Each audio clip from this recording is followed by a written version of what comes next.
कुदरत ने इंसान को अलग अलग रंग रूप चेहरा मोहरा और कद काठी दी है और उस पर समाज ने इन चीजों को लेकर सुंदरता के मानक भी तय कर रखे हैं। रंग गोरा है, कद लंबा है, बाल अच्छे हैं तो इंसान सुंदर है।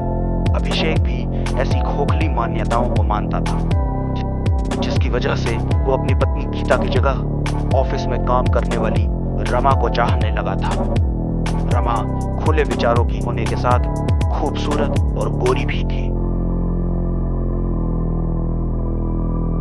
चाय। गीता, देख रही हो ना, हम दोनों फिल्म देख रहे हैं। चाय रखो और जाओ यहाँ से। गीता किचन के पास जाकर पलट कर देखती है तो रमा ने अभिषेक की उंगलियों में अपनी उंगलियां फंसाकर अपना सर उसके कंधे पर रखा था। गीता ये देखकर उदास सी किचन में चली जाती है और किचन में जाकर रोने लगती है। मेरे सामने मेरा ही पति किसी और औरत के साथ। काश मैं गोरी और नए विचार उबाली होती।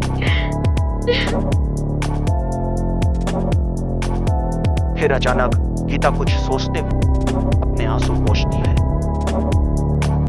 अभिषेक अपने कमरे में बिस्तर पर बैठा हुआ किताब पढ़ रहा था।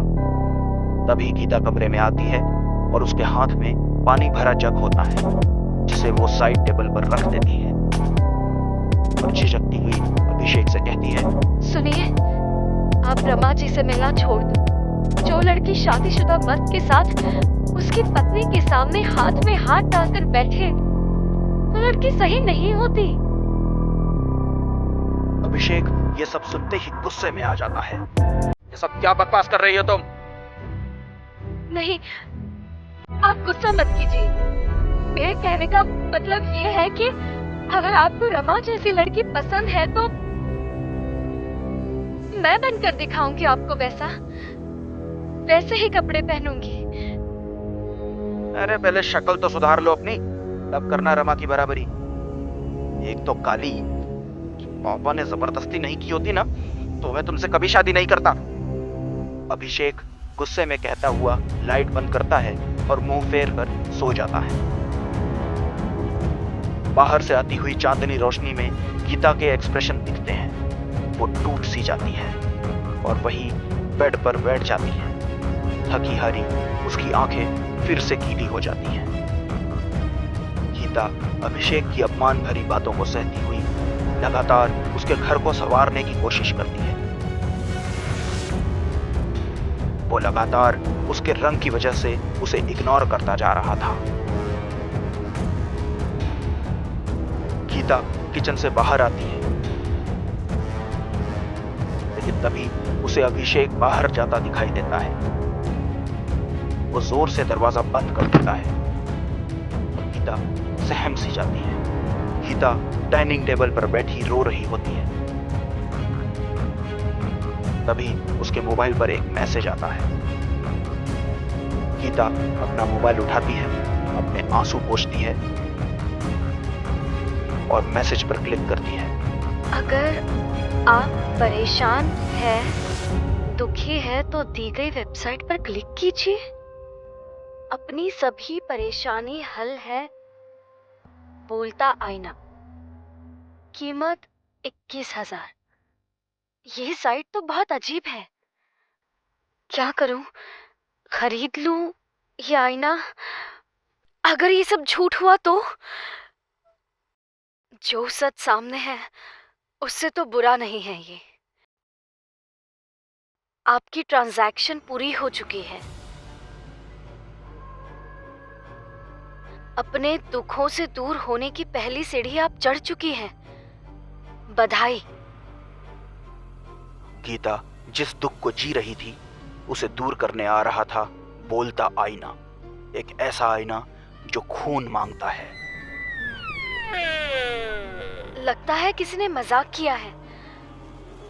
बोलता आईना ये मंगवाया था।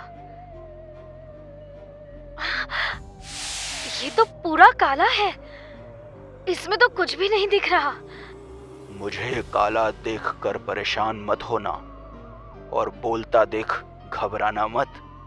मैं तुम्हारी हर परेशानी दूर कर दूंगा। तुम मुझे बस अपना खून पिला दो। आईने की मांग को सुनकर गीता सोच में पड़ गई, लेकिन मजबूर गीता तो अपनी मुश्किलों का हल खोजने निकली थी। रुकती कैसे? बोल, तुझे क्या चाहिए? अगर सच में तुम कुछ कर सकते हो तो मुझे सुंदर बना दो। जैसा तुम कहो, लेकिन हर रोज थोड़ा थोड़ा गोरा करूंगा। गोरा होने के लिए गीता रोजाना आईने को अपना खून चढ़ाते हुए गोरी होती जा रही थी। एक दिन जब रमा उसके घर आई तो वो गीता को साफ होते रंग को देखकर हैरान रह गई। क्या बात है गीता, तुम्हारा रंग भी साफ होता जा रहा है। वाह, क्या कोई तंत्र वंत्र कर रही हो क्या? हाँ, कुछ नहीं, बस ऐसे ही हल्दी चंदन का लेप लगा रही हूँ।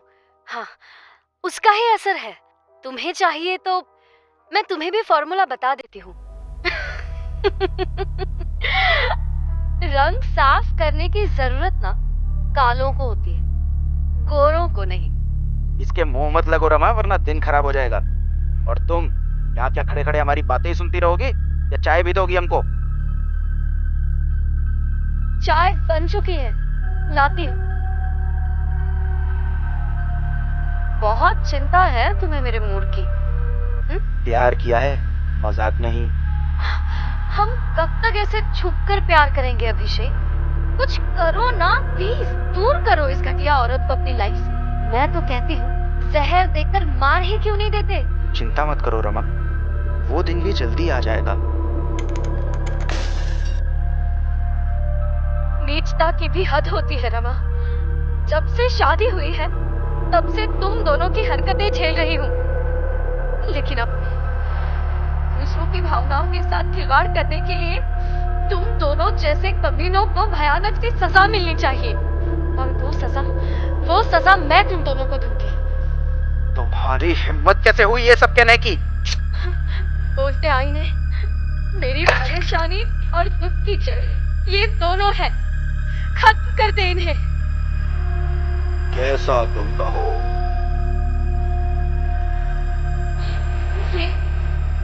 ये क्या हो रहा है अभिषेक? ये कुछ तो गड़बड़ है, भागो यहाँ से। नहीं नहीं नहीं, छोड़ दो मुझे, छोड़ो।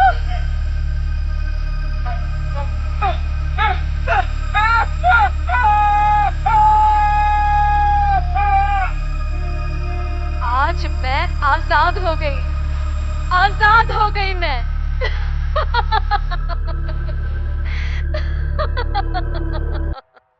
इस कहानी से हमें यह शिक्षा मिलती है बच्चों, कि कभी किसी को इतना भी परेशान नहीं करना चाहिए कि वो हद पार करके आपको जान से ही मार दे।